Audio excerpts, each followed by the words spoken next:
ਕਾ ਖਾਲਸਾ, ਵਾਹਿਗੁਰੂ ਜੀ ਕੀ ਫਤਿਹ। ਸੰਗਤ ਜੀ ਵੈਲਕਮ, ਜੀ ਆਇਆਂ ਨੂੰ, ਜੀ ਆਇਆਂ ਨੂੰ।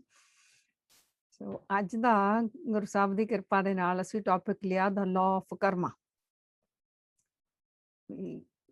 ਪ੍ਰਕਿਰਤੀ, ਕੁਦਰਤ, ਯੂਨੀਵਰਸ ਕਹਿ ਲਓ, ਰੱਬ ਕਹਿ ਲਓ, ਕਾਨੂੰਨਾਂ ਦੇ ਨਾਲ ਸਾਰਾ ਜਿਹੜਾ ਸਿਸਟਮ ਚੱਲਦਾ, ਰੱਬ ਨੇ ਆਪਣੇ ਕਾਨੂੰਨ ਬਣਾਏ ਹੋਏ ਨੇ। ਕੋਈ ਦੇਸ਼ ਹੋਵੇ ਉਹਦਾ ਵੀ ਆਪਣੇ ਕਾਨੂੰਨ ਹੁੰਦੇ ਨੇ ਤਾਂ ਸਿਸਟਮ ਠੀਕ ਚੱਲਦਾ। ਇੱਕ ਫੈਮਿਲੀ ਹੋਵੇ ਉੱਥੇ ਦਾ ਇੱਕ ਸਿਸਟਮ ਹੁੰਦਾ, ਕਾਨੂੰਨ ਹੁੰਦੇ ਘਰ ਦੇ ਵੀ ਇਵੇਂ ਰਹਿਣਾ ਤਾਂ ਸਾਰਾ ਸਿਸਟਮ ਠੀਕ ਚੱਲਦਾ। ਸੋ ਇਹ ਸਾਰੀ ਮਾਨਵਤਾ, ਸਾਰੀ ਪ੍ਰਕਿਰਤੀ, ਸਾਰਾ ਸਿਸਟਮ ਠੀਕ ਚੱਲੇ ਉਹਦੇ ਰੱਬੀ ਕਾਨੂੰਨ ਵੀ ਹੈਗੇ ਨੇ, ਹਮੇਸ਼ਾ ਹੀ ਨੇ। ਸੋ ਧਾਰਮਿਕ ਮਹਾਂਪੁਰਖਾਂ ਨੇ, ਗੁਰੂਆਂ, ਪੀਰ, ਪੈਗੰਬਰਾਂ ਨੇ ਤਾਂ ਬਹੁਤ ਪਹਿਲਾਂ ਸਾਨੂੰ ਇਹ ਦੱਸ ਦਿੱਤੇ ਸੀਗੇ। ਲੇਕਿਨ ਅੱਜ ਜਿਹੜੇ ਫਿਲਾਸਫਰ ਨੇ, ਵਿਦਵਾਨ ਨੇ, ਸਾਇੰਸ ਹੈ, ਉਹ ਵੀ ਰਿਸਰਚਸ ਕਰ ਕਰਕੇ ਦੱਸ ਰਹੀ ਹੈ। ਸੋ 12 ਮੇਨ ਇਹਨਾਂ ਨੇ ਕੱਢੇ ਨੇ।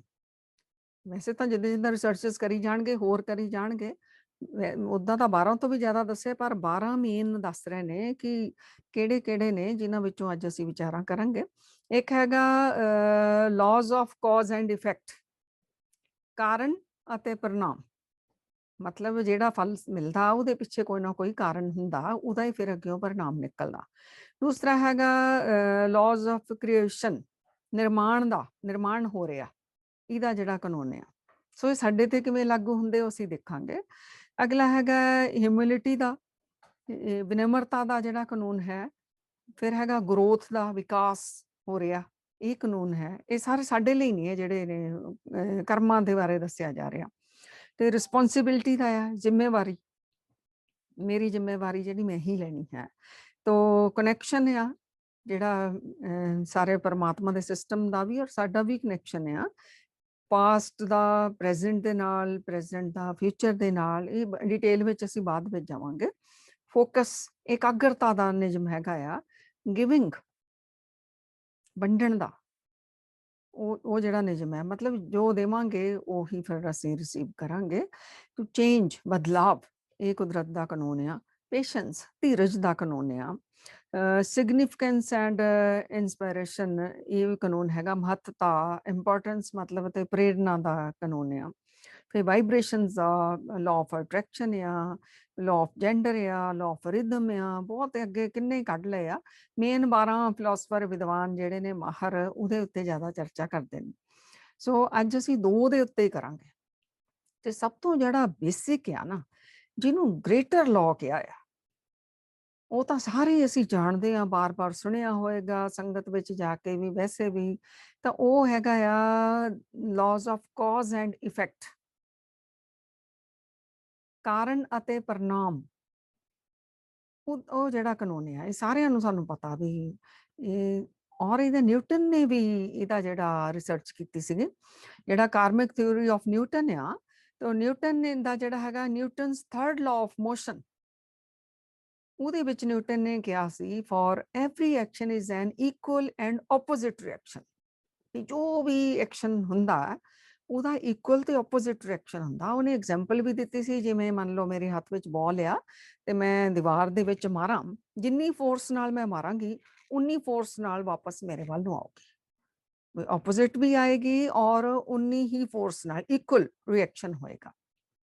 ਲੇਕਿਨ ਜਿਹੜੇ ਕਰਮਾਂ ਦੇ ਕਾਨੂੰਨ ਆ ਨਾ, ਇਹਦੇ ਵਿੱਚ ਇਹ ਸਿਧਾਂਤ ਇਕੱਲਾ ਨਹੀਂ ਲਾਗੂ ਹੁੰਦਾ।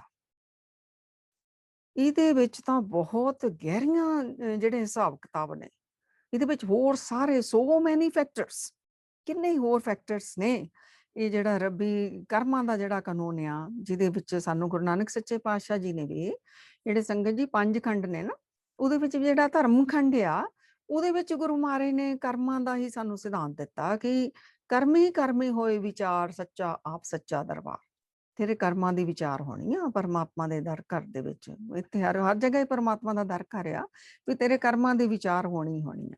ਕੱਚ ਪਕਾਈ ਉੱਥੇ ਪਾਏ ਨਾਨਕ ਗਿਆ ਜਪੇ ਜਾਏ। ਤੇਰੀਆਂ ਕੱਚੀਆਂ ਪੱਕੀਆਂ ਤਾਂ, ਕਿਉਂਕਿ ਅਸੀਂ ਤਾਂ ਕਹਿੰਦੇ ਮੈਂ ਠੀਕ ਕਰਦਾ, ਪਰ ਲੇਕਿਨ ਇਹੀ ਪਰਮਾਤਮਾ ਦਾ ਇਨਸਾਫ ਹੀ ਸਾਨੂੰ ਉਹਦਾ ਫਲ ਦੇਵੇਗਾ ਵੀ ਅਸੀਂ ਠੀਕ ਕਰ ਰਹੇ ਹਾਂ ਕਿ ਨਹੀਂ ਕਰ ਰਹੇ। ਸੋ ਇਹਦੇ ਵਿੱਚ ਜਿਹੜਾ ਨਿਊਟਨ ਨੇ ਤਾਂ ਇਹ ਕਹਿ ਲਤਾ ਵੀ ਇਕੁਅਲ ਤੇ ਆਪੋਜ਼ਿਟ ਰਿਐਕਸ਼ਨ ਆਏਗਾ ਜੋ ਵੀ ਤੁਸੀਂ ਐਕਸ਼ਨ ਕੀਤਾ। ਲੇਕਿਨ ਕਾਰਮਿਕ ਜਿਹੜਾ ਹਿਸਾਬ ਕਿਤਾਬ ਹੈ, ਇਹਦੇ ਵਿੱਚ ਕਾਰਮਿਕ ਥਿਊਰੀ ਦੇ ਵਿੱਚ ਹੋਰ ਗੱਲਾਂ ਵੀ ਨਾਲ ਜਿਹੜੀਆਂ ਚੱਲਦੀਆਂ ਨੇ। ਉਹਦੇ ਵਿੱਚ ਇੱਕ ਤਾਂ ਹੈ ਕਿ ਜੋ ਤੁਸੀਂ ਬੀਜੋਗੇ ਉਹੀ ਤੁਸੀਂ ਵੱਢੋਗੇ। ਜਿਹਾ ਬੀਜੈ ਸੋ ਲੁਣੇ ਕਰਮਾ ਸੰਦਰਾ ਖੇਤ, ਜਿਹਾ ਬੀਜੇ ਤੇਹਾ ਹੀ ਖਾਹੇ। ਫੁੱਲ ਬੀਜੋਗੇ, ਫੁੱਲ ਦੀ ਫਸਲ ਤਿਆਰ ਹੋਵੇਗੀ। ਕੰਡੇ ਬੀਜੋਗੇ, ਕੰਡਿਆਂ ਦੀ ਫਸਲ ਤਿਆਰ ਹੋਵੇਗੀ। ਅੰਬ ਬੀਜੋਗੇ, ਅੰਬ ਦੀ ਫਸਲ ਤਿਆਰ ਹੋਵੇਗੀ। ਨਿੰਮ ਬੀਜੋਗੇ, ਨਿੰਮ ਦੀ ਹੋਵੇਗੀ। ਮਤਲਬ ਕਿ ਅਗਰ ਤੁਸੀਂ ਦੁੱਖ ਬੀਜੋਗੇ, ਗਲਤ ਕਰਮ ਬੀਜੋਗੇ, ਤਾਂ ਤੁਹਾਨੂੰ ਦੁਖੀ ਹੋਣਾ ਪਵੇਗਾ, ਗਲਤ ਕਰਮਾਂ ਦਾ ਫਲ ਤੁਹਾਨੂੰ ਭੋਗਣਾ ਪਵੇਗਾ। ਅਗਰ ਸੁੱਖ ਬੀਜੋਗੇ, ਸ਼ੁਭ ਕਰਮਾਂ ਦੇ ਬੀਜ ਬੀਜੋਗੇ, ਤਾਂ ਤੁਹਾਨੂੰ ਉਹੀ ਫਲ ਜਿਹੜਾ ਹੈ ਉਹ ਮਿਲੇਗਾ। ਔਰ ਦੂਸਰਾ ਇਹਦੇ ਵਿੱਚ ਕਾਨੂੰਨ ਹੈਗਾ, ਜੋ ਬੀਜਿਆ ਉਹ ਤੋਂ ਕਿਤੇ ਜ਼ਿਆਦਾ ਮਿਲਣਾ।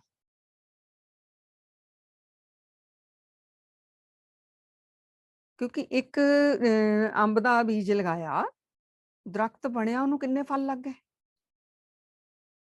ਔਰ ਫਿਰ ਇਹ ਸਿਲਸਿਲਾ ਚੱਲਦਾ ਹੀ ਰਹਿੰਦਾ। ਉਸ ਤੋਂ ਫਿਰ ਉਸ ਦਰਖਤ ਨੂੰ ਜਿਹੜੇ ਫਲ ਲੱਗੇ, ਉਹਦੇ ਵਿੱਚੋਂ ਕਿੰਨੇ ਬੀਜ ਨਿਕਲੇ। ਇਹ ਸਿਲਸਿਲਾ ਖਤਮ ਨਹੀਂ ਹੁੰਦਾ। ਉਹ ਫਿਰ ਉਹਨਾਂ ਨੂੰ ਬੀਜਿਆ ਗਿਆ, ਫਿਰ ਕਿੰਨੇ ਅੱਗਿਓਂ ਫਿਰ ਫਲ ਹੋ ਗਏ। ਇਵੇਂ ਹੀ ਅਸੀਂ ਕਿਸੇ ਦਾ ਅਗਰ ਮਾੜਾ ਕੀਤਾ, ਫਿਰ ਉਹਨੇ ਵੀ ਸਾਡੇ ਲਈ ਮਾੜਾ ਕੀਤਾ। ਫਿਰ ਸਾਡੇ ਮਨ ਵਿੱਚ ਮਾੜਾ ਆਇਆ, ਉਹਦੇ ਮਨ ਵਿੱਚ ਮਾੜਾ, ਇਹ ਸਿਲਸਿਲਾ ਚੱਲਦਾ ਹੀ ਰਹੇਗਾ। ਇੱਕ ਨੇ ਕੀਤਾ, ਉਹਦੇ ਪਿੱਛੇ ਸਾਰਾ ਖਾਨਦਾਨ ਵੀ ਉਲਝ ਜਾਂਦਾ ਹੈ, ਸਾਰੀ ਕਮਿਊਨਿਟੀ ਵੀ ਉਲਝ ਜਾਂਦੀ ਹੈ, ਪੂਰੇ ਦੇ ਪੂਰੇ ਦੇਸ਼ 'ਚ ਉਲਝ ਜਾਂਦੇ ਨੇ। ਸੋ ਇਹਦੇ ਵਿੱਚ ਇਹ ਵੀ ਸਿਧਾਂਤ ਹੈ, ਇੱਥੇ ਇਕੁਅਲ ਰਿਐਕਸ਼ਨ ਨਹੀਂ ਹੈਗਾ, ਰਿਐਕਸ਼ਨ ਬਹੁਤ ਜ਼ਿਆਦਾ ਹੋ ਸਕਦਾ। ਤੇ ਅਗਲਾ ਹੈਗਾ ਆ ਕਿ ਉਹ ਜਿਹੜਾ ਹੋ ਗਿਆ ਨਾ, ਫਲ ਵੀ ਕਿਤੇ ਜ਼ਿਆਦਾ ਮਿਲੇਗਾ। ਇਵੇਂ ਸ਼ੁਭ ਕਰਮਾਂ ਦਾ ਫਲ ਵੀ, ਉਹ ਵੀ ਬਹੁਤ ਜ਼ਿਆਦਾ ਮਿਲਦਾ ਹੈ। ਔਰ ਨਾਲ ਜਿਹੜਾ ਕਾਨੂੰਨ ਹੈਗਾ, ਜ਼ਰੂਰੀ ਨਹੀਂ ਕਿ ਤੁਹਾਨੂੰ ਹੁਣੇ ਹੀ ਮਿਲੇ ਫਲ। ਬਾਲ ਤਾਂ ਮੈਂ ਹੁਣੇ ਹੀ ਮਾਰੀ, ਉਹ ਮੇਰੇ ਵੱਲ ਨੂੰ ਹੁਣੇ ਹੀ ਆਊਗੀ ਉਨੀ ਫੋਰਸ ਦੇ ਨਾਲ, ਇਕੁਅਲ ਐਂਡ ਆਪੋਜ਼ਿਟ ਰਿਐਕਸ਼ਨ ਦੇ ਨਾਲ ਆਏਗੀ। ਲੇਕਿਨ ਇਹ ਕਰਮਾਂ ਦਾ ਬੀਜ ਜਿਵੇਂ ਧਰਤੀ ਵਿੱਚ ਬੀਜ ਬੀਜ ਦੋ, ਉਸੇ ਵੇਲੇ ਥੋੜੀ ਨਿਕਲਦਾ, ਸਮਾਂ ਲੱਗਦਾ। ਕਈਆਂ ਨੂੰ 1 ਦਿਨ ਲੱਗਦਾ, ਕਈਆਂ ਨੂੰ ਸਾਲ ਲੱਗ ਜਾਂਦਾ, ਕਈਆਂ ਨੂੰ ਕਿੰਨੇ ਸਾਲ ਲੱਗ ਜਾਂਦੇ ਨੇ। ਸੋ ਇਦਾਂ ਹੀ ਜਿਹੜੇ ਸਾਡੇ ਕਰਮਾਂ ਦਾ ਫਲ ਆ, ਇਹ ਕਦੋਂ ਵੀ ਮਿਲੇ, ਇਹ ਸਾਨੂੰ ਇਹਦੇ ਬਾਰੇ ਸਾਨੂੰ ਕੁਛ ਵੀ ਸਮਝ ਨਹੀਂ। ਪਰ ਨਾਲ ਲੱਗਦਾ ਵੀ ਮਿਲਦਾ। ਜਦੋਂ ਅਸੀਂ ਉਹ ਥੋੜਾ ਜਿਹਾ ਮਿਲਦਾ, ਜਦੋਂ ਅਸੀਂ ਕਿਸੇ ਨੂੰ ਦੁੱਖ ਦਿੱਤਾ, ਪਹਿਲਾਂ ਆਪਣੇ ਅੰਦਰ ਵੀ ਅਸੀਂ ਦੁਖੀ ਹੋਏ, ਅਸ਼ਾਂਤੀ ਪੈਦਾ ਕੀਤੀ, ਮੈਲ ਜਿਹੀ ਪੈਦਾ ਕੀਤੀ ਆਪਣੇ ਅੰਦਰ, ਤਾਂ ਹੀ ਅਸੀਂ ਕਿਸੇ ਨੂੰ ਦੁੱਖ ਦੇ ਪਾਏ। ਅਗਰ ਕਿਸੇ ਨੂੰ ਸੁੱਖ ਦਿੱਤਾ, ਤਾਂ ਆਪਣੇ ਅੰਦਰ ਪਹਿਲਾਂ ਚੰਗਾਪਨ ਅਸੀਂ ਪੈਦਾ ਕੀਤਾ, ਤਾਂ ਫਿਰ ਉਹ ਤੋਂ ਬਾਅਦ ਲੇਕਿਨ ਫਿਰ ਇਹਦਾ ਫਲ ਕਿੰਨਾ ਜ਼ਿਆਦਾ ਮਿਲਦਾ। ਹੋਰ ਇਹਦਾ ਹੈਗਾ ਆ ਵੀ ਇਹਦੇ ਵਿੱਚ ਇਹ ਹੈ ਵੀ ਇੰਟੈਂਸ਼ਨ ਜ਼ਰੂਰ ਦੇਖੀ ਜਾਂਦੀ ਹੈ। ਬਾਲ ਤਾਂ ਮੈਂ ਚਾਹੇ ਖੁਸ਼ ਹੋ ਕੇ ਮਾਰੀ, ਤਾਂ ਵੀ ਮੇਰੇ ਵੱਲ ਨੂੰ ਆਣੀ ਹੈ, ਉਸੀ ਫੋਰਸ ਦੇ ਨਾਲ, ਰਾਈਟ। ਔਰ ਮੈਂ ਦੁਖੀ ਹੋ ਕੇ ਮਾਰੀ, ਤਾਂ ਵੀ ਉਹਨੇ ਉਸੀ ਫੋਰਸ ਨਾਲ ਆਣੀ ਹੈ। ਇਹਦੇ ਵਿੱਚ ਕੋਈ ਵਿਚਾਰ ਨਹੀਂ ਹੋਣੀ ਵੀ ਖੁਸ਼ ਹੋ ਕੇ ਮਾਰੀ ਕਿ ਦੁਖੀ ਹੋ ਕੇ ਮਾਰੀ। ਲੇਕਿਨ ਜਿਹੜੇ ਕਰਮਾਂ ਦੇ ਬੀਜ ਆ, ਇਹਦੇ ਪਿੱਛੇ ਬਹੁਤ ਵੱਡੀ ਇੰਟੈਂਸ਼ਨ ਦੇਖੀ ਜਾਂਦੀ ਹੈ। ਜਿਵੇਂ ਇੱਕ ਬੰਦਾ ਕਿਸੇ ਦਾ ਕਤਲ ਕਰ ਦੇਵੇ, ਉਹਨੂੰ ਸਜ਼ਾ ਹੁੰਦੀ, ਫਾਂਸੀ ਹੁੰਦੀ, ਕਿੰਨਾ ਕੁਛ ਹੁੰਦਾ। ਲੇਕਿਨ ਇੱਕ ਸੋਲਜਰ, ਇੱਕ ਸਿਪਾਹੀ, ਉਹ ਜੰਗੇ ਮੈਦਾਨ ਦੇ ਵਿੱਚ ਪਤਾ ਨਹੀਂ ਕਿੰਨਿਆਂ ਨੂੰ ਢੇਰ ਕਰ ਦਿੰਦਾ, ਉਹਨੂੰ ਮੈਡਲ ਦਿੱਤੇ ਜਾਂਦੇ ਨੇ। ਕਰਮ ਦੋਨਾਂ ਦਾ ਸੇਮ ਹੋਇਆ, ਉਹਨੂੰ ਮੈਡਲ ਕਿਉਂ ਦਿੱਤੇ ਜਾਂਦੇ ਨੇ? ਉਹਦੀ ਜੈ ਜੈਕਾਰ ਵੀ ਕਰਦਾ ਸੰਸਾਰ ਵੀ, ਪਰਿਵਾਰ ਵੀ, ਆਂਢੀ ਗੁਆਂਢੀ ਵੀ। ਦੇਖੋ ਸਾਡੇ ਜਵਾਨ ਗੱਭਰੂ ਨੇ ਕਿੰਨਾ ਕੀਤਾ, ਕਿਉਂਕਿ ਉਹਦੇ ਪਿੱਛੇ ਉਹਨੇ ਜਿਹੜੇ ਇੰਨੇ ਢੇਰ ਕੀਤੇ, ਉਹਦੇ ਪਿੱਛੇ ਉਹਨੇ ਕਰੋੜਾਂ ਦੀ ਰੱਖਿਆ ਕੀਤੀ ਆਪਣੇ ਦੇਸ਼ ਦੀ। ਇੰਟੈਂਸ਼ਨ ਬਦਲ ਗਈ ਨਾ। ਸੋ ਆਪਾਂ ਸ਼ਹੀਦਾਂ ਨੂੰ ਯਾਦ ਕਰਦੇ ਹਾਂ, ਉਹਨਾਂ ਦੀ ਇੰਟੈਂਸ਼ਨ ਕੀ ਸੀ? ਉਹਨਾਂ ਨੇ ਵੀ ਕਿੰਨੇ ਢੇਰ ਕੀਤੇ ਹੋਣਗੇ ਨਾ, ਸ਼ਹੀਦੀਆਂ ਪਾਈਆਂ, ਤਾਂ ਉਹਨਾਂ ਦੀ ਇੰਟੈਂਸ਼ਨ ਕੀ ਸੀ? ਮਾਨਵਤਾ ਦਾ ਕਲਿਆਣ, ਹਿਊਮਨ ਰਾਈਟਸ ਦੀ ਰੱਖਿਆ। ਤੇ ਅੱਜ ਤੱਕ ਉਹਨਾਂ ਦੀ ਜੈ ਜੈਕਾਰ ਅਸੀਂ ਕਰਦੇ ਹਾਂ, ਉਹਨਾਂ ਤੋਂ ਅਸੀਸਾਂ ਲੈਂਦੇ ਹਾਂ, ਅਰਦਾਸ ਵਿੱਚ ਖੜ ਕੇ, ਹੱਥ ਜੋੜ ਕੇ ਉਹਨਾਂ ਦੇ ਅੱਗੇ, ਤੁਸੀਂ ਜਿਹੜਾ ਆ ਕਲਿਆਣ ਕੀਤਾ, ਰੱਖਿਆ ਕੀਤੀ ਹੈ। ਸੋ ਫਲ ਜਿਹੜਾ ਆ ਉਹ ਜ਼ਰੂਰੀ ਨਹੀਂ ਉਦੋਂ ਹੀ ਮਿਲੇ, ਔਰ ਇਹ ਵੀ ਜ਼ਰੂਰੀ ਨਹੀਂ ਆ ਕਿ ਜਿੰਨਾ ਬੀਜਿਆ ਉਨਾ ਮਿਲੇ, ਬਹੁਤ ਜ਼ਿਆਦਾ ਮਿਲ ਜਾਂਦਾ। ਕਿਸੇ ਨੇ ਕੀਤਾ ਕੁਛ ਵੀ ਨਹੀਂ ਹੁੰਦਾ, ਦਾਦੇ ਪੜਦਾਦਿਆਂ ਦੀ ਜਾਇਦਾਦ ਲੈ ਕੇ ਬੈਠ ਜਾਂਦਾ। ਉਹਨੇ ਤਾਂ ਕੁਛ ਵੀ ਨਹੀਂ ਨਾ ਬਣਾਇਆ, ਨਾ ਘਰ ਬਣਾਇਆ, ਨਾ ਪ੍ਰਾਪਰਟੀ ਬਣਾਈ, ਨਾ ਕੋਈ ਚੱਲਦਾ ਬਿਜ਼ਨਸ ਬਾਪੂ ਦਾ ਮਿਲ ਗਿਆ, ਉਹਨੇ ਨਹੀਂ ਬੀਜਿਆ। ਪਰ ਇਹਦੇ ਪਿੱਛੇ ਗਹਿਰੇ ਰਾਜ ਨੇ, ਕਿਤੇ ਨਾ ਕਿਤੇ ਉਹਨੇ ਕਿਸੇ ਜਨਮ 'ਚ ਬੀਜੇ ਹੋਏ ਸੀ, ਤਦ ਹੀ ਉਹਨੂੰ ਮਿਲਿਆ। ਲੋਟਰੀ ਲੱਗ ਜਾਂਦੀ ਹੈ, $5 ਪਾਏ ਤਾਂ ਲੋਟਰੀ ਨਿਕਲੇ ਹੀ ਐਡੀ। ਬਿਨਾਂ ਕਾਰਨ ਨਹੀਂ ਮਿਲਦਾ, ਪਿੱਛੇ ਕਾਰਨ ਹੈ, ਜਿਹੜਾ ਕਿ ਸਾਨੂੰ ਸਮਝ ਨਹੀਂ ਆ ਰਿਹਾ, ਲੇਕਿਨ ਕਾਰਨ ਜ਼ਰੂਰ ਹੁੰਦਾ ਪਿੱਛੇ। ਹੁਣ ਦੇਖੋ, ਇੰਟੈਂਸ਼ਨ, ਝੂਠ ਬੋਲਣਾ ਪਾਪ ਹੈ। ਬਾਬਾ ਕਬੀਰ ਜੀ ਨੇ ਵੀ ਕਿਹਾ, ਕਬੀਰਾ ਜਹਾਂ ਗਿਆਨ ਤਹ ਧਰਮ ਹੈ, ਜਹਾਂ ਝੂਠ ਤਹ ਪਾਪ। ਜਿੱਥੇ ਝੂਠ ਹੈ ਉੱਥੇ ਤਾਂ ਪਾਪ ਆ, ਲੇਕਿਨ ਝੂਠ ਵੀ ਪਵਿੱਤਰ ਹੋ ਸਕਦਾ। ਇੱਕ ਮਾਂ ਆਪਣੇ ਬੱਚੇ ਨੂੰ ਕੌੜੀ ਦਵਾਈ ਦਿੰਦੀ, ਕਹਿੰਦੀ ਮਿੱਠੀ ਦਵਾਈ ਮੂੰਹ 'ਚ ਪਾ ਦਿੰਦੀ, ਕਿਉਂਕਿ ਉਹਦੀ ਇੰਟੈਂਸ਼ਨ ਕੀ ਆ? ਬੱਚੇ ਦਾ ਕਲਿਆਣ। ਉਹਨੂੰ ਕੋਈ ਕਾਨੂੰਨ, ਕੋਈ ਰੱਬੀ ਕਾਨੂੰਨ ਵੀ ਨਹੀਂ ਕਹਿੰਦਾ ਤੂੰ ਝੂਠ ਬੋਲੀ ਬੱਚੇ ਨਾਲ। ਬਾਬਾ ਫਰੀਦ ਜੀ ਦੀ ਮਾਂ ਸ਼ੱਕਰ ਰੱਖ ਕੇ ਕਹਿੰਦੀ ਸੀ ਖੁਦਾ ਨੇ ਰੱਖੀ ਹੈ। ਮਾਂ ਦੀ ਵੀ ਜੈ ਜੈਕਾਰ ਕੀਤੀ ਜਾਂਦੀ, ਤੈਨੂੰ ਧਨ ਜਣਿੰਦੀ ਮਾਓ ਆਏ ਸਫਲ ਸੇ। ਉਹਨਾਂ ਨੂੰ ਧੰਨ ਧੰਨ ਕਿਹਾ ਜਾਂਦਾ ਬਾਬਾ ਫਰੀਦ ਜੀ ਦੀ ਮਾਂ ਨੂੰ, ਤੇ ਪੁੱਤਰ ਨੂੰ ਲਾਇਆ ਹੀ ਇੱਧਰ ਤੂੰ। ਸੋ ਇੰਟੈਂਸ਼ਨ ਪਿੱਛੇ ਜਿਹੜੀ ਆ ਉਹ ਜ਼ਰੂਰ ਦੇਖੀ ਜਾਂਦੀ ਹੈ। ਇੱਕ ਝੂਠ ਜਿਹੜਾ ਹੈ ਉਹ ਨੁਕਸਾਨ ਕਰ ਰਿਹਾ, ਉਹ ਪਾਪ 'ਚ ਆ ਜਾਂਦਾ, ਇਹ ਤਾਂ ਪਵਿੱਤਰ ਗਿਣਿਆ ਜਾਂਦਾ। ਸੋ ਇੰਟੈਂਸ਼ਨ ਵੀ ਸਾਡੇ ਹਰ ਕਰਮ ਦੇ ਪਿੱਛੇ ਜਿਹੜੀ ਇੰਟੈਂਸ਼ਨ ਦੇਖੀ ਜਾਂਦੀ ਹੈ ਸੰਗਤ ਜੀ। ਸੋ ਇਹ ਜਿਹੜਾ ਕਾਜ਼ ਐਂਡ ਇਫੈਕਟ ਦਾ ਕਾਨੂੰਨ ਆ, ਇਹ ਕਹਿੰਦਾ ਵੀ ਜੋ ਤੂੰ ਬੀਜਿਆ ਉਹੀ ਤੂੰ ਫਸਲ ਜਿਹੜੀ ਵੱਢ ਰਿਹਾ। ਬਾਣੀ ਵਿੱਚ ਵੀ ਸਾਨੂੰ ਕਿੰਨਾ ਕਿਹਾ ਨਾ, ਜਿਹਾ ਬੀਜੇ ਸੋਲਣੇ ਕਰਮਾਂ ਸੰਦਰਾ ਖੇਤ। ਇਹ ਜਿਹੜਾ ਸਰੀਰ ਹੈ ਇਹ ਤਾਂ ਕਰਮਾਂ ਦੀ ਖੇਤੀ ਹੈ, ਇਹਦੇ ਵਿੱਚ ਜੋ ਬੀਜ ਲਿਆ ਤੈਨੂੰ ਉਹੀ ਆਣਾ। ਜਿਹਾ ਬੀਜੇ ਸੋਲਣੇ ਮੱਥੇ ਜੋ ਲਿਖਿਆਸ, ਇਹ ਲੇਖ ਲਿਖਿਆ ਹੈ ਵੀ ਤੂੰ ਜੋ ਬੀਜਣਾ ਤੈਨੂੰ ਉਹੀ ਵੱਢਣਾ ਪੈਣਾ। ਇਹ ਮੱਥੇ ਤੇ ਸਭ ਤੇ ਸਾਡੇ ਕਾਨੂੰਨ ਜਿਹੜਾ ਹੈ ਛਪਿਆ ਹੋਇਆ। ਤਾਂ ਕਿੰਨਾ ਇਹਦਾ ਮਤਲਬ ਸਾਨੂੰ ਕਰਮਾਂ ਦੇ ਲਈ ਕਿੰਨਾ ਸਾਵਧਾਨ ਰਹਿਣਾ ਚਾਹੀਦਾ ਸੰਗਤ ਜੀ, ਕਿੰਨਾ ਕੁ ਜ਼ਿਆਦਾ, ਕਿਉਂਕਿ ਜੋ ਬੀਜਣਾ ਉਹ ਸਾਡੇ ਕੋਲ ਆਣਾ। ਹੁਣ ਇਹ ਕਾਨੂੰਨ ਸਮਝਾ ਰਿਹਾ ਵੀ ਅਸੀਂ ਅਗਰ ਦੁਖੀ ਆ ਜੀਵਨ ਵਿੱਚ, ਸਾਡੇ ਪਰੇਸ਼ਾਨੀਆਂ ਨੇ, ਅਸ਼ਾਂਤੀਆਂ ਨੇ, ਰੁਕਾਵਟਾਂ ਨੇ, ਤਾਂ ਸਮਝ ਲਓ ਅਸੀਂ ਹੀ ਕਿਤੇ ਨਾ ਕਿਤੇ ਇਹ ਕਰਮਾਂ ਦੇ ਬੀਜ ਬੀਜੇ ਨੇ, ਉਸੇ ਦਾ ਹੀ ਫਲ ਅਸੀਂ ਖਾ ਰਹੇ ਹਾਂ। ਸਾਡੇ ਜੀਵਨ ਵਿੱਚ ਸੁੱਖ ਹੈ, ਸ਼ਾਂਤੀ ਹੈ, ਪ੍ਰੇਮ ਹੈ, ਸਮਰਿੱਧੀ ਹੈ, ਅੱਛਾ ਜਿਹਨੂੰ ਅਸੀਂ ਕਹਿ ਲਈਏ, ਉਹ ਅਗਰ ਚੱਲ ਰਿਹਾ ਇਹਦਾ ਮਤਲਬ ਉਸੇ ਤਰ੍ਹਾਂ ਦੇ ਅਸੀਂ ਬੀਜ ਬੀਜੇ ਨੇ। ਸੋ ਕਿਸੇ ਦਾ ਜੀਵਨ ਦੇਖ ਕੇ ਵੀ ਉਹ ਇਹ ਦੇਖਿਆ ਕਰੋ ਉਹਦੇ ਕਰਮ ਅੱਛੇ ਨੇ। ਦੁਨੀਆ ਜੈਲਸੀ ਕਰਨ ਲੱਗ ਜਾਂਦੀ ਇੱਕ ਦੂਸਰੇ ਨਾਲ, ਸਾਰੇ ਨਹੀਂ ਪਰ ਕੁਛ ਇੱਕ। ਸੋ ਉਦੋਂ ਉਹਨਾਂ ਦਾ ਦੇਖੋ, ਉਹਨਾਂ ਨੇ ਕਰਮਾਂ ਦੇ ਬੀਜ ਅੱਛੇ ਬੀਜੇ ਨੇ, ਅਸੀਂ ਵੀ ਅੱਛੇ ਬੀਜ ਲੈਂਦੇ ਹਾਂ, ਉਹ ਫਲ ਆ ਜਾਏਗਾ, ਉਹ ਰਿਜ਼ਲਟ ਆ ਜਾਏਗਾ। ਇਸ ਤੋਂ ਉੱਤੇ ਦੀ ਪਾਰ ਵੀ ਆਏ, ਉੱਤੇ ਦੀ ਪਾਰ ਹੈਗੀ ਜਿਹੜਾ ਨਿਸ਼ਕਾਮ ਹੋ ਜਾਣਾ, ਉਹ ਅਸੀਂ ਫੇਰ ਵਿਚਾਰਾਂ ਕਰਾਂਗੇ। ਅੱਜ ਸਿਰਫ ਇਸੇ ਕਾਨੂੰਨ ਦੀ ਗੱਲ ਕਰ ਰਹੇ ਹਾਂ, ਕਾਜ਼ ਐਂਡ ਇਫੈਕਟ ਦੀ। ਸੋ ਜੋ ਬੀਜਣਾ ਉਹੀ ਸਾਨੂੰ ਫਲ ਮਿਲਣਾ ਹੀ ਮਿਲਣਾ ਹੈ।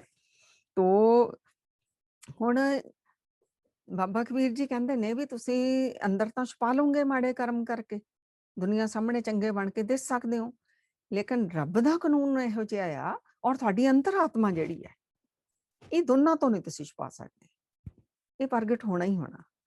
ਕਹਿੰਦੇ ਨੇ ਕਬੀਰ ਜੇਤੇ ਪਾਪ ਕੀਏ ਰਾਖੇ ਤਲੇ ਦੁਰਾਏ। ਜਿੰਨੇ ਵੀ ਪਾਪ ਕੀਤੇ ਆ ਤੂੰ ਛੁਪਾ ਲਏ ਹੈ ਨਾ, ਪ੍ਰਗਟ ਭੈ ਨਿਦਾਨ ਸਭ ਜਬ ਪੁੱਛੇ ਧਰਮ ਰਾਏ। ਸੋ ਸਾਰੇ ਪ੍ਰਗਟ ਹੋ ਜਾਣੇ ਤੇਰੇ ਸਾਹਮਣੇ। ਤਾਂ ਫਿਰ ਕਿੰਨਾ ਅਸੀਂ ਗੁਪਤ ਰੂਪ ਵਿੱਚ ਵੀ ਛੁਪਾ ਕੇ ਵੀ ਕੁਝ ਗਲਤ ਨਾ ਕਰੀਏ। ਸ਼੍ਰੀ ਗੁਰੂ ਗ੍ਰੰਥ ਸਾਹਿਬ ਜੀ ਦੀ ਬਾਣੀ ਸਾਨੂੰ ਇੰਨਾ ਸਾਵਧਾਨ, ਇੰਨਾ ਸਾਨੂੰ ਜਾਗਰਤ ਕਰ ਰਹੀ ਹੈ, ਕਿਉਂਕਿ ਸਾਡੇ ਲੇਖਾ ਵੀ ਮੰਗਿਆ ਜਾਣਾ ਸਾਡੇ ਕੋਲੋਂ, ਕਰਮਾਂ ਦਾ ਤੂੰ ਕੀ ਕੀਤਾ। ਲੇਖਾ ਰੱਬ ਮੰਗੇਸਿਆ ਤੂੰ ਆਹੋ ਕਿਹੜੇ ਕੰਮ ਕਰਨ ਆਇਆ ਸੀ, ਕਿਹੜੇ ਕਰਮ ਕਰਨ ਆਇਆ ਸੀ, ਤੂੰ ਕੀਤਾ ਹੈ, ਉਹ ਇਹਦਾ ਵੀ ਲੇਖਾ ਲਿਆ ਜਾਣਾ। ਸੋ ਕਿੰਨਾ ਫਿਰ ਅਸੀਂ ਆਪਣੇ ਜੀਵਨ ਨੂੰ ਵੀ ਹਿਸਾਬ ਕਿਤਾਬ ਰੱਖੀਏ ਸੰਗਤ ਜੀ। ਹੁਣ ਗੁਰੂ ਮਹਾਰਾਜ ਕਹਿੰਦੇ ਨੇ, ਗੁਰੂ ਨਾਨਕ ਸੱਚੇ ਪਾਤਸ਼ਾਹ, ਜਿਤ ਕੀਤਾ ਪਾਈਏ ਆਪਣਾ ਸਾ ਘਾਲ ਬੁਰੀ ਕਿਉਂ ਘਾਲੀਏ।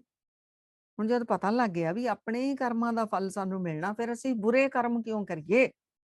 ਐਸੀ ਕਲਾ ਨਾ ਖੇਡੀਏ ਜਿਤ ਦਰਗਹਿ ਗਈਆ ਹਾਰ ਕੇ। ਹੁਣ ਉਹ ਉਦਾਂ ਦੀ ਕਲਾ ਨਹੀਂ ਖੇਡਣੀ, ਉਦਾਂ ਦੇ ਕਰਮ ਨਹੀਂ ਕਰਨੇ ਜਿਹਦੇ ਨਾਲ ਸਾਨੂੰ ਦਰਗਾਹ ਵਿੱਚ ਹੀ ਹਾਰਨਾ ਪੈ ਜਾਵੇ।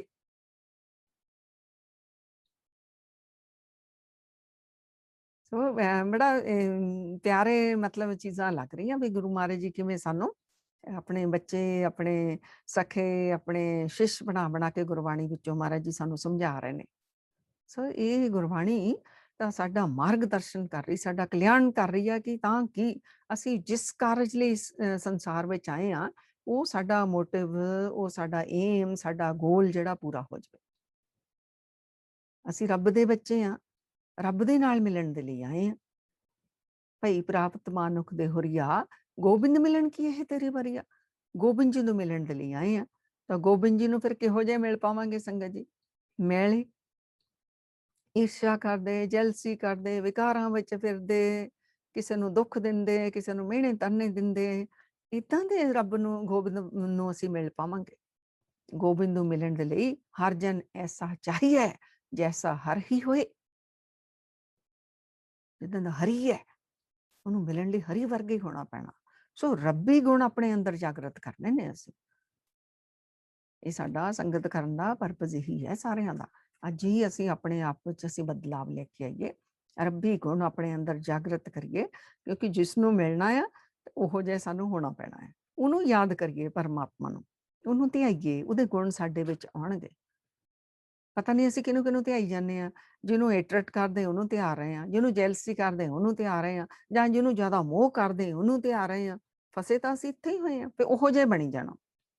ਜਿਹਨੂੰ ਮੋਹ ਕਰਦੇ ਉਹੋ ਜਿਹੀਆਂ ਤੁਹਾਡੀਆਂ ਆਦਤਾਂ ਬਣ ਜਾਣੀਆਂ, ਜਾਂ ਜਿਹਨੂੰ ਨਫ਼ਰਤ ਕਰਦੇ ਉਹੋ ਜਿਹਾ ਬਣੀ ਜਾਣਾ। ਕਿਉਂਕਿ ਇਸ ਕਾਨੂੰਨ ਤੇ ਫਿਰ ਬਾਅਦ ਚ ਆਵਾਂਗੇ ਅਸੀਂ। ਇਹ ਵੀ ਜੋ ਲਾਅ ਆਫ ਅਟਰੈਕਸ਼ਨ ਹੈ, ਜਿਹਨੂੰ ਤੁਸੀਂ ਦੇਖ ਰਹੇ ਹੋ ਉਹਦੀਆਂ ਵਾਈਬ੍ਰੇਸ਼ਨ ਤੁਹਾਡੇ 'ਚ ਆ ਰਹੀਆਂ ਨੇ, ਤੁਹਾਡੀਆਂ ਤੇ ਉਹਦੀਆਂ ਫਿਰ ਆਪਸ ਵਿੱਚ ਉਹੋ ਜਿਹੀਆਂ ਹੋਣ ਲੱਗ ਜਾਣੀਆਂ। ਤੋ ਇਸ ਕਰਕੇ ਮਹਾਰਾਜ ਕਹਿੰਦੇ, ਮਨ ਮੇਰੇ ਕਰਤੇ ਨੂੰ ਸਲਾਹ, ਪਰਮਾਤਮਾ ਨੂੰ ਸਲਾਹ, ਉਹਨੂੰ ਯਾਦ ਕਰ, ਉਹਨੂੰ ਧਿਆ। ਆ ਮੈਲਾਂ ਅਗਰ ਤੂੰ ਉਤਾਰਨੀਆਂ ਨਾ, ਗੁਰੂ ਅਮਰਦਾਸ ਜੀ ਮਹਾਰਾਜ ਜੀ ਕਹਿੰਦੇ ਨੇ, ਪਵਿੱਤ ਹੋਏ ਸੇ ਜਨਾ ਜਿਨੀ ਹਰ ਧਿਆਇਆ। ਜਿਨ੍ਹਾਂ ਨੇ ਹਰੀ ਨੂੰ ਧਿਆਇਆ ਪਵਿੱਤਰ ਹੋ ਜਾਂਦੇ ਨੇ, ਕਿਉਂਕਿ ਹਰੀ ਵਰਗੇ ਹੋ ਜਾਣਾ, ਪਰਮਾਤਮਾ ਵਰਗੇ ਹੋ ਜਾਣਾ। ਸੋ ਸਾਡੀ ਨਿਤਨੇਮ ਦੀਆਂ ਬਾਣੀਆਂ ਦੇ ਵਿੱਚ ਨੇ ਰੱਬੀ ਕਾਨੂੰਨ ਜਪਜੀ ਸਾਹਿਬ ਵਿੱਚ ਸਾਨੂੰ ਸਮਝਾਏ ਜਾਂਦੇ ਨੇ, ਤੇ ਆਨੰਦ ਸਾਹਿਬ ਦੀ ਬਾਣੀ ਦੇ ਵਿੱਚ ਸਾਨੂੰ ਦੱਸਿਆ ਜਾਂਦਾ ਤੂੰ ਪਵਿੱਤਰ ਕਿਵੇਂ ਹੋਣਾ, ਤੂੰ ਅੱਖਾਂ ਕਿਵੇਂ ਆਪਣੀਆਂ ਪਵਿੱਤਰ ਕਰਨੀਆਂ, ਤੂੰ ਕੰਨਾਂ ਨੂੰ ਕਿਵੇਂ ਪਵਿੱਤਰ ਕਰਨਾ, ਰਸਨਾਂ ਨੂੰ ਕਿਵੇਂ, ਹੱਥਾਂ ਨੂੰ ਕਿਵੇਂ, ਸਾਰਾ ਜਿਹੜੇ ਰੱਬੀ ਕਾਨੂੰਨ। ਇਸ ਕਰਕੇ ਗੁਰੂ ਮਹਾਰਾਜ ਨੇ ਜਿਹੜੇ 5 ਬਾਣੀਆਂ ਦਾ ਸਿਧਾਂਤ ਬਣਾਇਆ ਨਾ, ਵੀ ਰੋਜ਼ ਸਵੇਰੇ ਤੂੰ ਇਹਨਾਂ ਨੂੰ ਵਿਚਾਰ ਕਰ, ਇਹਨਾਂ ਦੇ ਉੱਤੇ, ਫਿਰ ਸਾਰਾ ਦਿਨ ਆਪਣਾ ਇਸੇ ਤਰ੍ਹਾਂ ਹੀ ਬਿਤਾ। ਕਿੱਥੋਂ ਤੱਕ ਪਵਿੱਤਰ ਹੋਣ? ਕਹਿੰਦੇ ਹਰ ਧਿਆਇਆ ਪਵਿੱਤ ਹੋਏ, ਗੁਰਮੁਖ ਜਿਨੀ ਧਿਆਇਆ ਹੈ ਉਹ ਹੋ ਜਾਂਦੇ ਨੇ। ਫਿਰ ਅੱਗੇ ਕਿ ਪਵਿੱਤ ਮਾਤਾ ਪਿਤਾ ਕੁਟੁੰਬ ਸਹਿਤ ਸੋ ਪਵਿੱਤ ਸੰਗਤ ਸਵਾਈਆ। ਇੰਨੀਆਂ ਬਰਕਤਾਂ ਨੇ ਰੱਬ ਨੂੰ ਧਿਆਨ ਦੀਆਂ। ਤੇਰੇ ਮਾਤਾ ਪਿਤਾ ਕੁਟੁੰਬ ਸੰਗਤ ਜਿਨ੍ਹਾਂ ਨਾਲ ਤੇਰੀ ਕੰਪਨੀ ਹੋ ਰਹੀ ਹੈ, ਕਿ ਤੇਰੇ ਕਾਰਨ ਉਹਨਾਂ 'ਚ ਵੀ ਪਿਓਰਿਟੀ ਆਈ ਜਾਣੀ, ਕਿਉਂਕਿ ਵਾਈਬ੍ਰੇਸ਼ਨਸ ਦਾ ਖੇਡ ਚੱਲ ਰਿਹਾ। ਕਹਿੰਦੇ ਪਵਿੱਤ ਹੋਵਾਂਗੇ ਕਿਵੇਂ? ਪਵਿੱਤ ਸੁਣਦੇ ਪਵਿੱਤ, ਜਦੋਂ ਕਹਿਣਾ ਜਪਣਾ ਨਾਮ, ਸੁਣਨਾ, ਚਾਹੇ ਕਥਾ ਚਾਹੇ ਕੀਰਤਨ ਚਾਹੇ ਬਾਣੀ, ਕਿਸੇ ਵੀ ਭਾਗ ਨਾਲ, ਹਨਾ, ਚਾਹੇ ਉਹ ਆਪਣੇ ਪ੍ਰੇਮ ਵਿੱਚ ਉਹ ਪਰਮਾਤਮਾ ਨੂੰ ਧਿਆਣਾ। ਜ਼ਰੂਰੀ ਨਹੀਂ ਉਦੋਂ ਕੋਈ ਇਹੀ ਸ਼ਬਦ ਬੋਲਣੇ ਨੇ, ਉਹ ਫਿਰ ਹਿਰਦੇ ਚੋਂ ਆਪਣੇ ਆਪ ਹੀ ਆਪਣੇ ਭਾਵ ਚੱਲਣ ਲੱਗ ਜਾਂਦੇ ਨੇ। ਸੋ ਉਹ ਫਿਰ ਪਵਿੱਤ ਹੋ ਜਾਂਦੇ। ਕਹਿੰਦੇ ਪਵਿੱਤ ਸੁਣਦੇ ਪਵਿੱਤ ਸੇ ਪਵਿੱਤ ਜਿਨੀ ਮਨ ਵਸਾਇਆ, ਫਿਰ ਮਨ ਵਿੱਚ ਵਸਣ ਲੱਗ ਜਾਂਦਾ। ਪਹਿਲਾਂ ਜ਼ੁਬਾਨ ਤੋਂ ਗਾਉਂਦੇ ਆ, ਕੰਨਾਂ ਤੋਂ ਸੁਣਦੇ ਆ, ਫਿਰ ਕਰਦੇ ਆ, ਜਿਹਨੂੰ ਧਿਆਈ ਜਾਂਦੇ ਉਹੀ ਵਸਣ ਲੱਗ ਜਾਂਦਾ ਅੰਦਰ। ਕਿਸੇ ਦਾ ਬੱਚੇ 'ਚ ਮੋਹ, ਬੱਚੇ ਨੂੰ ਧਿਆਦਾ, ਉਹ ਬੱਚਾ ਹੀ ਉਹਨੂੰ ਯਾਦ ਆਉਂਦਾ ਰਹਿੰਦਾ। ਕਿਸੇ ਨੂੰ ਮਾਂ ਹੀ ਯਾਦ ਆਉਂਦੀ ਰਹਿੰਦੀ, ਕਿਸੇ ਨੂੰ ਜਿਹਨਾਂ ਨਫ਼ਰਤ ਉਹੀ ਯਾਦ, ਉਹ ਵਸੀ ਜਾਂਦਾ ਅੰਦਰ। ਤਾਂ ਕਿੱਥੇ ਫਸ ਗਏ ਅਸੀਂ? ਕਿਸ ਨੂੰ ਵਸਾਉਣਾ ਸੀ? ਵਾਹਿਗੁਰੂ ਜੀ ਨੂੰ। ਅਗਰ ਉਹਦੀ ਯਾਦ ਵੀ ਆਵੇ, ਤੂੰ ਵੀ ਵਾਹਿਗੁਰੂ ਨੂੰ ਯਾਦ ਕਰ, ਮੈਂ ਵੀ ਵਾਹਿਗੁਰੂ ਨੂੰ ਯਾਦ ਕਰਾਂ। ਗੱਲਾਂ ਕਰੋ ਫੋਨ ਤੇ, ਕੋਈ ਸੰਗਤ ਦੀਆਂ, ਕੋਈ ਰੱਬ ਦੀਆਂ, ਕੋਈ ਆਪਣੇ ਮਨ ਦੀਆਂ। ਕਿੰਨਾ ਕੁ ਮਨ ਬਦਲਿਆ, ਕਿੰਨਾ ਨਹੀਂ, ਕਿਉਂਕਿ ਪਰਪਸ ਹੀ ਇਹੀ ਹੈ। ਕਹੇ ਨਾਨਕ ਸੇ ਪਵਿੱਤ ਜਿਨੀ ਗੁਰਮੁਖ ਹਰਿ ਧਿਆਇਆ। ਉਹ ਪਵਿੱਤ ਨੇ ਜਿਹੜੇ ਗੁਰੂ ਦੀ ਮੰਨ ਕੇ, ਗੁਰੂ ਵੱਲ ਮੁੱਖ ਕਰਕੇ ਹਰੀ ਨੂੰ ਧਿਆਉਂਦੇ ਨੇ। ਸੋ ਇਹਦੇ ਨਾਲ ਹੀ ਦੂਸਰੇ ਕਾਨੂੰਨ ਦੀ ਅਸੀਂ ਗੱਲ, ਦੂਸਰਾ ਹੈਗਾ ਲਾਅ ਆਫ ਕ੍ਰੀਏਸ਼ਨ, ਨਿਰਮਾਣ ਦਾ ਕਾਨੂੰਨ। ਇਹ ਕਾਨੂੰਨ ਕਹਿੰਦਾ ਆ ਕਿ ਹੁਣ ਮੈਨੂੰ ਪਤਾ ਲੱਗ ਗਿਆ ਵੀ ਮੈਂ ਹੀ ਬੀਜ ਬੀਜੇ ਸੀ ਦੁੱਖਾਂ ਦੇ, ਇਸ ਕਾਰਨ ਮੈਨੂੰ ਉਹ ਫਲ ਮਿਲ ਰਿਹਾ। ਮੇਰੇ ਜੀਵਨ ਵਿੱਚ ਦੁੱਖ ਆ, ਸ਼ਾਂਤੀ ਆ, ਜੋ ਵੀ ਹੈ, ਮੈਂ ਹੀ ਬੀਜ ਸੁੱਖਾਂ ਦੇ ਸੁੱਖ ਬੀਜੇ ਸੀ, ਤਾਂ ਇਸ ਕਾਰਨ ਮੈਨੂੰ ਜੀਵਨ ਵਿੱਚ ਇਹ ਮਿਲ ਰਿਹਾ।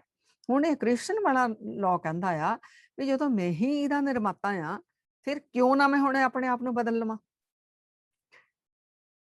ਹੁਣ ਮੈਂ ਹੀ ਹੁਣ ਚੰਗੇ ਬੀਜ ਬੀਜਣੇ ਨੇ,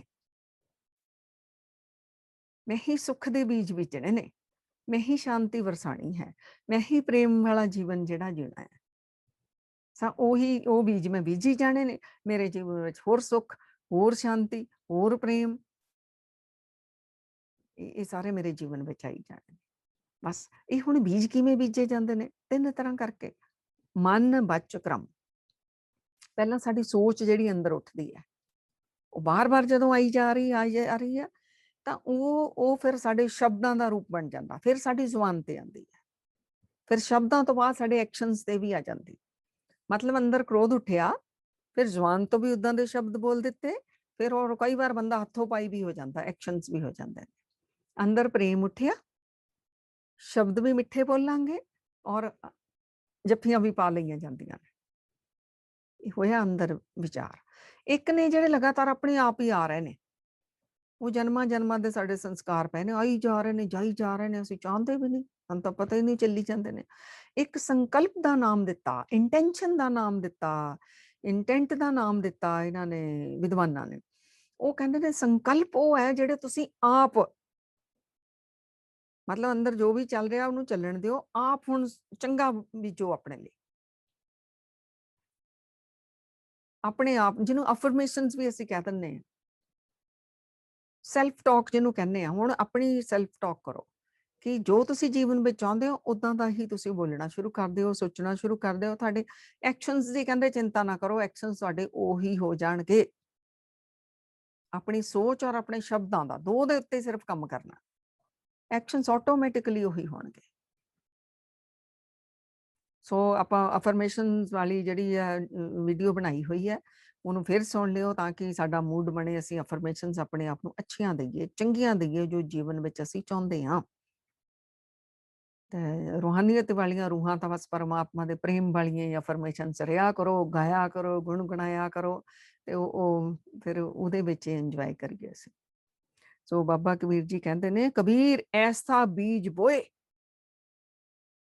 ਕਹਿੰਦੇ ਕਿੱਦਾਂ ਦਾ ਬੀਜ ਬੀਜੋ, ਸੋਚ ਦਾ, ਸ਼ਬਦਾਂ ਦਾ, ਕਰਮਾਂ ਦਾ, 12 ਮਾਸ ਫਲੰਤ, 12 ਮਹੀਨੇ ਫਲ ਦੇਈ ਜਾਵੇ ਤੁਹਾਨੂੰ। ਤੇ ਇਦਾਂ ਦੇ ਵੀ ਹੁੰਦੇ ਨੇ ਜਿਹੜੇ 12 ਮਹੀਨੇ ਕਹਿੰਦੇ ਫਰੂਟ ਮਿਲਦਾ ਉਹ ਚੋਂ। ਕਹਿੰਦੇ ਤੁਸੀਂ ਇਦਾਂ ਦਾ ਬੀਜ ਬੀਜੋ, ਕਰਮਾਂ ਦਾ ਬੀਜ, ਸੋਚ ਦਾ ਬੀਜ, ਸ਼ਬਦਾਂ ਦਾ ਬੀਜ, 12 ਮਹੀਨੇ, ਮਤਲਬ ਸਾਰਾ ਸਾਲ, ਸਾਰਾ ਜੀਵਨ ਤੁਹਾਨੂੰ ਫਲ ਦੇਈ ਜਾਵੇ।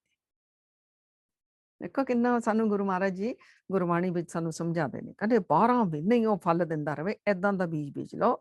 ਹੈ ਤੇ ਫਿਰ ਕੀ ਕਰੂਗਾ ਏਦਾਂ ਦਾ, ਜਿਹਨੂੰ ਏਦਾਂ ਦਾ ਫਲ ਲਿਆ, ਇਸ ਟਾਈਪ ਦਾ ਜਿਹੜਾ ਸ਼ੀਤਲ ਛਾਇਆ ਗਹਿਰ ਫਲ ਪੰਖੀ ਕੇਲ ਕਰੰਤ।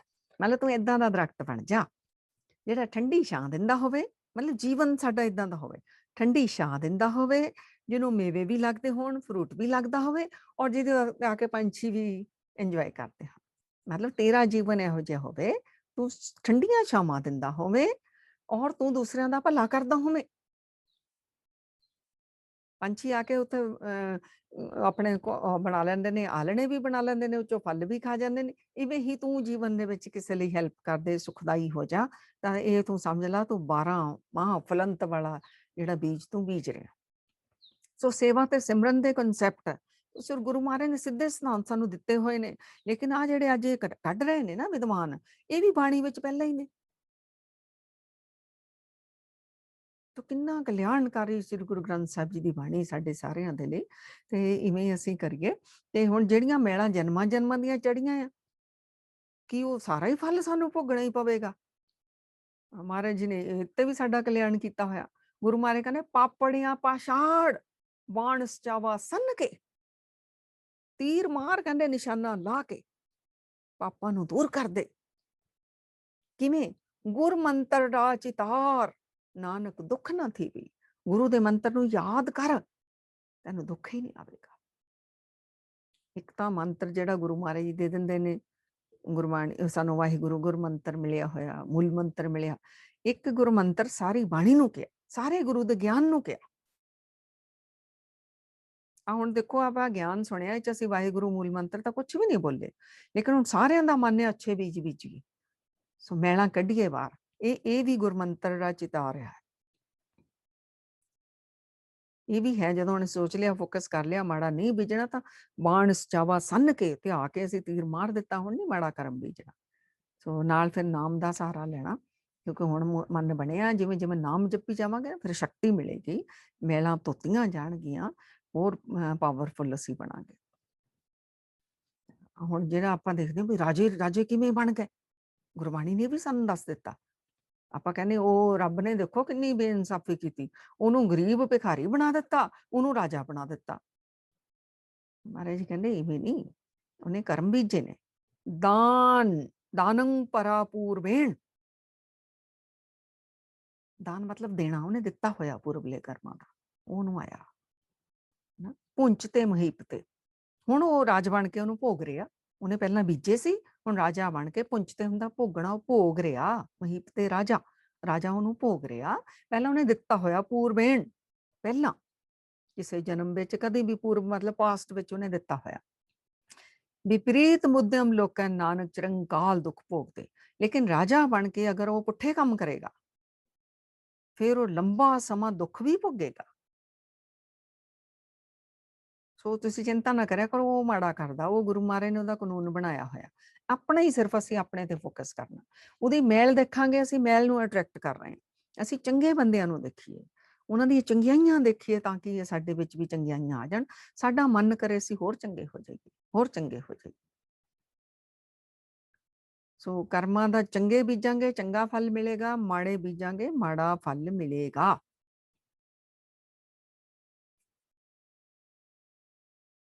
ਇਤਿਹਾਸ ਦੇ ਵਿੱਚ ਨਾ ਨਿੱਕੀ ਜੀ ਇੱਕ ਆਪਣੇ ਨੂੰ ਕਥਾ ਆਉਂਦੀ ਹੈ। ਇੱਕ ਕਥਾ ਤਾਂ ਬਹੁਤ ਵੱਡੀ, ਆਪਾਂ ਸ਼ਾਰਟ ਵਿੱਚ ਹੀ ਕਰੀਏ ਕਿਉਂਕਿ ਸਾਰਿਆਂ ਨੂੰ ਪਤਾ ਹੀ ਹੈ। ਸੋ ਜਿਹੜਾ ਕੌਰਵਾਂ ਔਰ ਪਾਂਡਵਾਂ ਹੋਏ ਨੇ, ਉਹਦੇ ਵਿੱਚ ਜਿਹੜੀ ਦ੍ਰੋਪਦੀ ਸੀਗੀ, ਤਾਂ ਪਤਾ ਭਰੀ ਸਭਾ ਦੇ ਵਿੱਚ ਉਹਨੂੰ ਨਗਨ ਕਰਨਾ ਚਾਹਿਆ। ਉਹਦੀ ਫੈਮਿਲੀ ਨੇ, ਉਹਦੇ ਖਾਨਦਾਨ ਵਾਲਿਆਂ ਨੇ, ਤੋਂ ਰਾਜ ਪਰਿਵਾਰ ਦੀ ਨੂੰਹ ਆ ਉਹ, ਲੇਕਿਨ ਉਹਦੀ ਰੱਖਿਆ ਹੋ ਗਈ। ਜਦੋਂ ਉਹਦੀ ਰੱਖਿਆ ਹੋ ਗਈ ਤੇ ਉਹ ਫਿਰ ਕ੍ਰਿਸ਼ਨ ਭਗਵਾਨ ਜੀ ਉਹਦੇ ਇਸ਼ਟ ਵੀ ਨੇ, ਗੁਰੂ ਵੀ ਨੇ, ਸਖਾ ਵੀ ਨੇ, ਹੈਨਾ। ਗੁਰੂ ਨਾਲ ਜਿੰਨੇ ਮਰਜ਼ੀ ਸਾਡੇ ਅਸੀਂ ਦੋਸਤ ਵੀ ਹੋ ਸਕਦੇ, ਗੁਰੂ ਦੇ ਸ਼ਿਸ਼ ਵੀ ਸੀ ਉਹ, ਉਹਦੇ ਗੁਰੂ ਵੀ ਸੀ, ਇਸ਼ਟ ਵੀ ਸੀ। ਉਹ ਫਿਰ ਉਹ ਜਦੋਂ ਉਹਦੀ ਰੱਖਿਆ ਹੋ ਗਈ ਤਾਂ ਉਹ ਗਈ ਕ੍ਰਿਸ਼ਨ ਭਗਵਾਨ ਦੇ ਕੋਲ।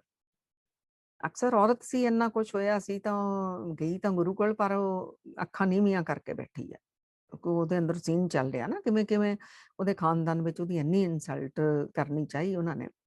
ਤਾਂ ਕ੍ਰਿਸ਼ਨ ਭਗਵਾਨ ਨੇ ਬੜੇ ਪ੍ਰੇਮ ਦੇ ਨਾਲ ਕਿਹਾ, ਦ੍ਰੋਪਦਾ ਤੂੰ ਜੋ ਗੱਲ ਕਰਨ ਆਈ ਆ ਗੱਲ ਕਰ। ਤਾਂ ਪ੍ਰੇਮ ਦਾ ਵਰਸਾ ਕਰ ਰਹੇ ਨੇ ਨਾ। ਤੇ ਉਹ ਹੁਣ ਦ੍ਰੋਪਦੀ ਜਿਹੜੀ ਆ ਚੰਚਲਮਤੀ ਵਾਲੀ ਵੀ ਆ, ਗੱਲ ਵੀ ਸਾਰੀ ਕਹਿ ਲੈਂਦੀ ਆਪਣੀ। ਕਹਿੰਦੇ ਹੁਣ ਤਾਂ ਤੇਰੀ ਰੱਖਿਆ ਹੋ ਗਈ, ਹੁਣ ਤਾਂ ਤੂੰ ਸੇਫ ਆ, ਤੂੰ ਗੱਲ ਕਰ ਜਿਹੜੀ ਮਨ ਦੀ ਗੱਲ ਹੈ। ਉਹਨੇ ਕਿਹਾ ਵੀ ਉਹ ਤਾਂ ਤੁਹਾਡਾ ਥੈਂਕਸ ਆ, ਤੁਸੀਂ ਮੇਰੀ ਰੱਖਿਆ ਕੀਤੀ, ਪਰ ਮੇਰਾ ਕੁਐਸਚਨ ਆ ਵੀ ਇੰਨਾ ਕੁਛ ਹੋਣ ਤੋਂ ਬਾਅਦ ਮੈਂ ਇੰਨਾ ਗਿੜਗੜਾਈ ਸਾਰਿਆਂ ਦੇ ਅੱਗੇ, ਮੈਨੂੰ ਖਿੱਚ ਕੇ ਲਿਆਂਦਾ ਗਿਆ, ਮੇਰਾ ਇੰਨਾ ਕੁਛ ਕੀਤਾ, ਤੇ ਉਸ ਤੋਂ ਬਾਅਦ ਤੁਸੀਂ ਮੇਰੀ ਰੱਖਿਆ ਕੀਤੀ ਆ, ਇਹ ਪਹਿਲੇ ਹੀ ਕਰ ਦਿੰਦੇ। ਠੀਕ ਆ, ਭਗਤ ਆਪਣੇ ਗੁਰੂ ਨਾਲ ਕੁਐਸਚਨ ਕਰਦਾ, ਪਹਿਲੇ ਹੀ ਕਰ ਦਿੰਦੇ। ਤਾਂ ਉਹਨਾਂ ਨੇ ਕਿਹਾ, ਦ੍ਰੋਪਦਾ ਮੈਂ ਕੁਛ ਨਹੀਂ ਕਰਦਾ, ਇਹ ਤਾਂ ਤੇਰੇ ਕਰਮਾਂ ਦਾ ਹੀ ਫਲ। ਉਹ ਜਿਹੜੀ ਤੇਰੀ ਇਨਸਲਟ ਹੋਈ ਉਹ ਵੀ ਤੇਰੇ ਕਰਮਾਂ ਦਾ ਫਲ, ਆ ਜਿਹੜੀ ਤੇਰੀ ਰੱਖਿਆ ਹੋ ਗਈ ਇਹ ਵੀ ਤੇਰੇ ਕਰਮਾਂ ਦਾ ਹੀ ਫਲ। ਤਾਂ ਅਸੀਂ ਇਹ ਨਾ ਸੋਚੀਏ ਵੀ ਮਾੜੇ ਕਰਮ ਵੀ ਕਰੀ ਜਾਈਏ, ਨਾਮ ਵੀ ਜਪੀ ਜਾਈਏ, ਦਾਨ ਪੁੰਨ ਵੀ ਕਰੀ ਜਾਈਏ, ਉਹਦਾ ਵੀ ਸਾਨੂੰ ਫਲ ਭੋਗਣਾ ਪੈਣਾ, ਉਹਦਾ ਵੀ ਭੋਗਣਾ ਪੈਣਾ। ਫਿਰ ਉਹਨੂੰ ਯਾਦ ਕਰਵਾਇਆ, ਯਾਦ ਕਰ ਜਦੋਂ ਤੁਸੀਂ ਰੰਗ ਮਹਿਲ ਬਣਾਇਆ ਸੀ ਤਾਂ ਉਹਦੇ ਵਿੱਚ ਤੁਸੀਂ ਸਾਰੇ ਖਾਨਦਾਨ ਨੂੰ ਇਨਵਾਈਟ ਕੀਤਾ ਸੀ। ਇਹ ਸਾਰੇ ਪਾਂਡਵਾਂ ਨੇ ਇਨਵਾਈਟ ਕੀਤਾ ਤਾਂ ਕੌਰਵਾਂ ਦਾ ਖਾਨਦਾਨ ਆਇਆ। ਉਹ ਰੰਗ ਮਹਿਲ ਇਹੋ ਜਿਹਾ ਸੀ ਜਿੱਥੇ ਪਲੇਨ ਸਰਫੇਸ ਨਜ਼ਰ ਆ ਰਹੀ ਸੀ, ਉੱਥੇ ਪਾਣੀ ਸੀ। ਤਾਂ ਜਦੋਂ ਉਹ ਪੈਰ ਰੱਖਦੇ ਸੀ ਤਾਂ ਵਿੱਚ ਡੁੱਬ ਜਾਂਦੇ ਸੀ ਵਿੱਚ ਉਹਦੇ। ਖਾਸ ਕਰ ਦੁਰਯੋਧਨ ਨਾਲ ਇਸ ਤਰ੍ਹਾਂ ਇਹਨਾਂ ਨੇ ਕੀਤਾ। ਤੇ ਇਹਨੇ ਦ੍ਰੋਪਦੀ ਨੇ ਇਹ ਸਾਰਾ ਰੰਗ ਮਹਿਲ ਬਣਾਇਆ ਸੀ ਵੀ ਸਾਰੇ ਇੰਜੋਏ ਕਰਨਗੇ, ਫਨ ਕਰਨਗੇ। ਚਲੋ ਉਹ ਤਾਂ ਠੀਕ ਆ। ਉਸ ਤੋਂ ਬਾਅਦ ਫਿਰ ਦ੍ਰੋਪਦੀ ਜਿਹੜੀ ਆ, ਜਦੋਂ ਦੁਰਯੋਧਨ ਪਾਣੀ ਦੇ ਵਿੱਚ ਡਿੱਗਿਆ, ਉਹ ਤੋਂ ਬਾਅਦ ਉਹਨੇ ਚਾਹਿਆ ਮੈਂ ਦਰਵਾਜ਼ੇ ਚੋਂ ਨਿਕਲ ਜਾਵਾਂ, ਉਹ ਦਰਵਾਜ਼ਾ ਨਹੀਂ ਸੀ, ਉੱਥੇ ਦੀਵਾਰ ਸੀ, ਉਹ ਚੋਂ ਠਾਹ ਵੱਜਿਆ। ਤਾਂ ਇਵੇਂ ਦ੍ਰੋਪਦੀ ਉੱਪਰੋਂ ਖਿਲਖਿਲਾ ਕੇ ਹੱਸੀ ਦੇਖ ਰਹੀ ਸੀ ਸਾਰਾ ਸੀਨ। ਔਰ ਦੁਰਯੋਧਨ ਨੇ ਜਦੋਂ ਦ੍ਰੋਪਦੀ ਵੱਲ ਨੂੰ ਦੇਖਿਆ ਤਾਂ ਅੱਗੇ ਉਹ ਕਹਿੰਦੀ ਅੰਨੇ ਕੰਨ। ਹੁਣ ਉਹਨੇ ਐਡੇ ਵੱਡੇ ਖਾਨਦਾਨ ਨੂੰ ਗਾਲ ਕੱਢ ਦਿੱਤੀ, ਦ੍ਰੋਪਦੀ ਨੇ ਗੰਦੇ ਸ਼ਬਦ ਬੋਲੇ, ਅਪਮਾਨ ਕੀਤਾ ਆਪਣੇ ਹੀ ਖਾਨਦਾਨ ਦਾ। ਉਸੇ ਕਰਦੀ ਆ ਉਹ, ਤੇ ਉਸੇ ਖਾਨਦਾਨ ਦੇ ਸਾਹਮਣੇ ਉਹਦੀ ਬੇਇੱਜ਼ਤੀ ਹੋ ਗਈ ਜਿਹੜੀ ਰੱਖਿਆ ਹੋਈ। ਉਹਦਾ ਭਾਈ ਗੁਰਦਾਸ ਜੀ ਨੇ ਵੀ ਜ਼ਿਕਰ ਕੀਤਾ, ਦ੍ਰੋਪਦੀ ਕੁਪੀਨ ਮਾਤਰ ਦਈ ਜੋ ਮੁਨਸਰੇ, ਤਾਂ ਤੇ ਸਭਾ ਮਦ ਬਹਿਓ ਬਸੈ ਪ੍ਰਵਾਨ ਜੀ। ਉਹ ਕਹਿੰਦੇ ਨੇ ਜਿਹੜੀ ਦ੍ਰੋਪਦੀ ਹੈ ਇਹਨੇ ਮੁਨੀਸ਼ਰ ਨੂੰ ਜਿਹੜਾ ਧੋਤੀ ਦਾ ਕੱਪੜਾ ਦਿੱਤਾ ਸੀ। ਤਾਂ ਇਤਿਹਾਸ ਵਿੱਚ ਆਉਂਦਾ ਕਿ ਦੁਰਵਾਸਾ ਰਿਸ਼ੀ ਇਸ਼ਨਾਨ ਕਰਨ ਗਏ ਸੀ ਤਲਾਬ ਦੇ ਉੱਤੇ, ਤਾਂ ਉਹ ਇੰਨੀ ਕੁ ਹਵਾ ਚੱਲੀ, ਇੰਨੀ ਕੁ ਹਵਾ ਚੱਲੀ, ਉਹਨਾਂ ਦੀ ਜਿਹੜੀ ਧੋਤੀ ਆ ਨਾ ਉਹ ਉੜ ਗਈ। ਸੋ ਹੁਣ ਸਾਧੂ ਬਾਹਰ ਕਿਵੇਂ ਨਿਕਲੇ?